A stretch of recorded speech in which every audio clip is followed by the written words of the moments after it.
آج امت مسلمہ کا 80% طبقہ وہ اپنے کاروبار کے بڑھانے کے واسطے، اپنا مال بڑھانے کے واسطے، اپنے مکان کو عالیشان بنانے کے واسطے، گاڑیوں پر گاڑیاں خریدنے کے واسطے، چیزوں پر چیزیں خریدنے کے واسطے، فرنیچر پہ فرنیچر خریدنے کے واسطے، وہ سارا کے سارا سود پر ٹکا ہوا ہے۔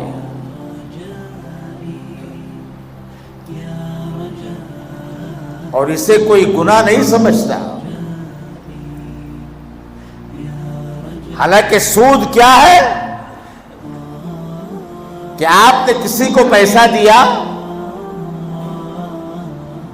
وہ پیسے پر آپ سے پیسہ لے رہا ہے یا آپ اس کو پیسہ دے رہے ہیں، آپ کی کوئی محنت نہیں ہے۔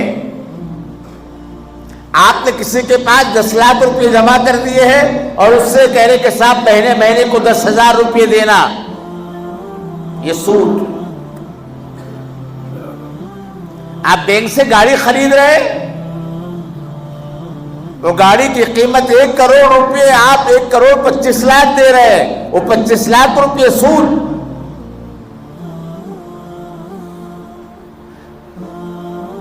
آپ کسی کا مکان رہن پر گروی رکھ رہے ہیں اور پھر اس مکان میں آپ رہ رہے ہیں یا کسی کو کرائے پر دے رہے ہیں، یہ سود حرام۔ کل قرض یجر نفعا فهو ربا، وہ قرض جس کے ساتھ نفع آئے وہ سود میں داخل ہے۔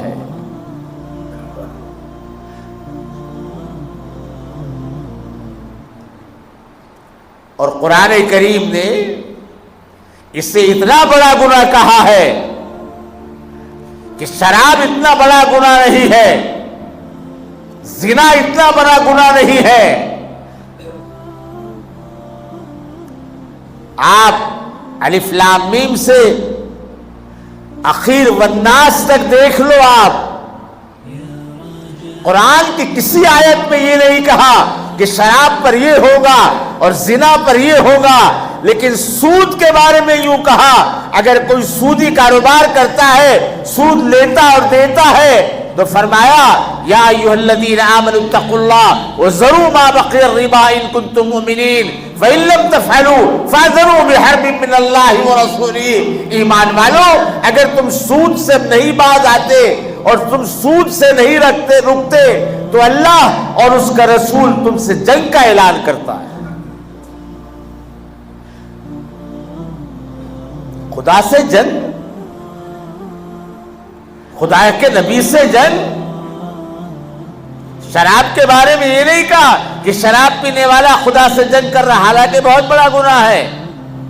زنا کے بارے میں نہیں کہا، حالانکہ بہت بڑا گناہ ہے، لیکن سود کے بارے میں یوں کہا فَأَذَرُوا بِحَرْبٍ مِّنَ اللَّهِ وَرَسُولِهِ، خبردار خبردار، آ جاؤ میدان میں، دم ہے تو اللہ اس کے رسول سے جنگ کر لو۔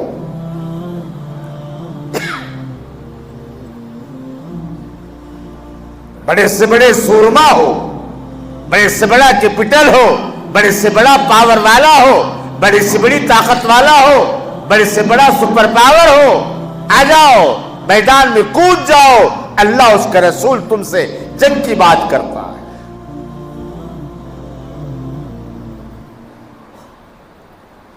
لہذا میرے بھائیوں، دوستوں، بزرگوں،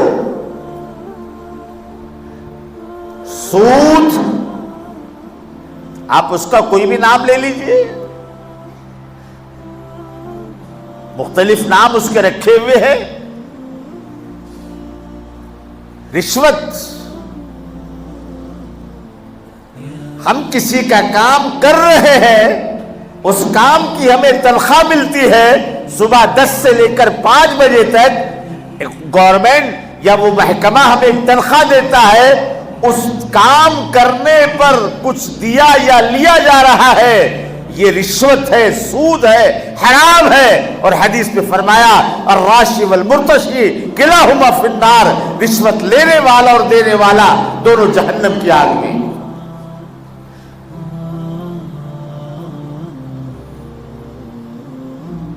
میرے بھائیوں، حرام اور سود نسلوں کی صورتیں نہیں بگاڑتا ہے، لیکن نسلوں کو بگاڑ دیتا ہے۔ صورتیں مسخ نہیں ہوں گی، لیکن یہاں سے وہاں تک، اور سب میں بڑی بات یہ ہے کہ سود لینے اور دینے والا، حرام کھانے اور کھلانے والا، اسے کبھی سکون نصیب نہیں ہوگا۔ بے چین، پریشان، اور اس کے ذہن میں یہی بات، کیسا میرا اور مال بڑھے، کیسے لوگ میرے پاس آئے، مجھ سے پیسہ لے اور میں اس کے بدلے میں ان سے اور پیسہ لوں، بس یہی ذہن میں اس کے رہتا ہے۔ نہ دن کا سکون، نہ رات کی نیند، نہ کھانا نہ پینا۔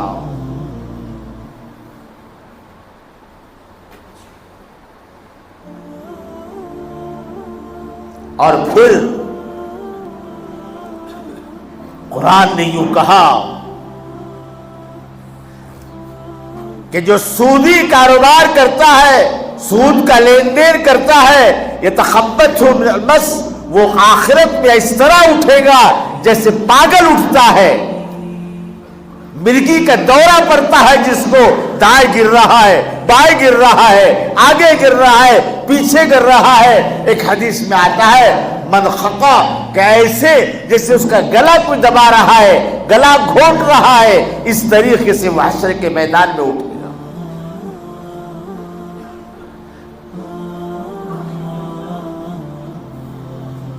اس لیے فرمایا حضور اکرم صلی اللہ علیہ وسلم نے، کل لحم نبت من سحت فالنار اولی بہ، کہ جسم کا وہ گوشت جو گوشت حرام کے لقمے سے پرورش پایا ہو، اس کے لیے سب میں اچھی چیز جہنم کی آگ ہے۔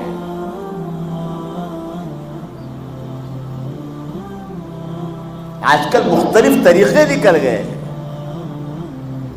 آپ اپنے بچے کا ایڈمیشن کرنے کسی اسکول میں جا رہے ہیں،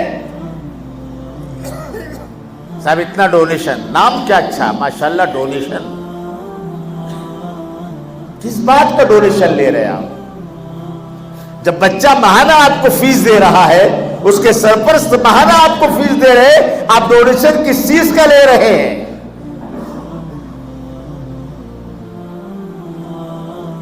غیر محسوس طریقے پر حرام لقمے ہمارے پیٹوں میں جا رہے ہیں، غیر محسوس طریقے پر حرام مال ہمارے پیٹ میں جا رہا ہے۔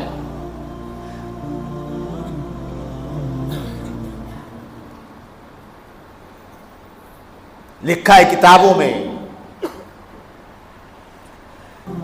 کہ سودی کاروبار کرنے والے، یہ حرام مال کھانے والے، یہ حرام مال کھلانے والے،